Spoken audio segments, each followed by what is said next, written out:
So Mohammed Raza, who does audit data analytics at BDO Advantage, one of his questions is one that I was going to make sure you didn't get away from this podcast interview without answering, which is what do you look for in potential investments in AI startups that you're looking at? So you must get hundreds of times more pitch decks thrown at you than you actually invest in. What is the difference between the companies that you invest in and that you don't?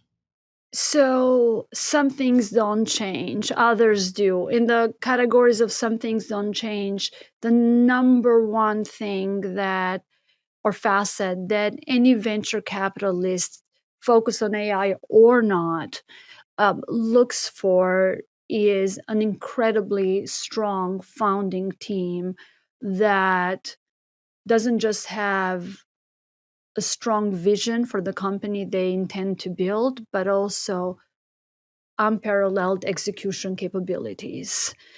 The ideas are important, execution is even more important. There is no wave of disruption, at least not to date, that has done away with that need. So I look for that every single time. And it manifests itself in different ways. If it's a first time founder, it's the hustle, is what else they have done in life, and how they set XYZ mark and then they beat it. If it's a repeated founder, they have different characteristics. So and then other proof points, if you will. So but I look for that execution ability, or extra amazing execution ability in every case. I look for founders that understand the problem that they're solving very, very well. And understanding a problem well is an interesting notion. It could mean that they come from industry, and from the industry that they're trying to solve the problem for, or that they are an outsider in, so they function as a disruptor to how the way things have been done in a particular space, but they also surround themselves with insiders who are the adopters to get that perspective. Both work, both fail, but both work. But importance around understanding the space. And here's why.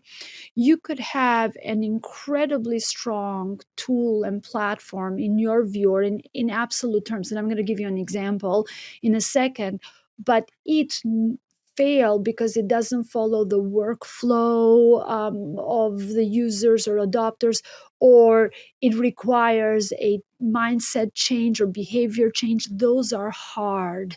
So, one of our partners at Glasswing is Vlad Shanoha, the former CTO of Nuance, and sort of godfather really to natural language understanding and speech recognition.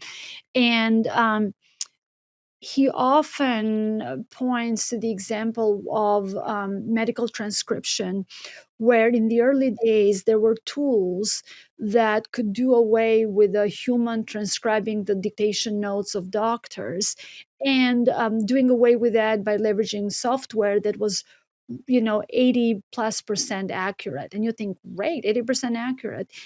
Oh my goodness, if you talk to Vlad, he'll tell you that it was a total disaster, and it had to be refined because it didn't take into account how efficient these transcribers had become. And, in the traditional way, versus needing to understand, oh, what was this word that, the software or the algorithm did not understand correctly, etc. And in fact, it took for the app had to become something like 90 to 95% in that range accurate for it to outweigh performance. So that's why it really matters, because it's in what context. In another context, 80% might be off the charts good and beyond good enough.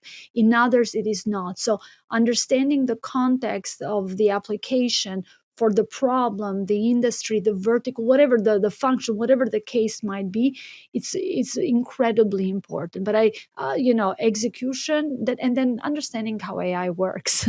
Again, it's as much an art and as in a science as you're building the architectures, and what data do you have access to. So I look for moats. I look for moats around explainability. I look for moats around and traceability. I look for moats around AI nativeness and then execution.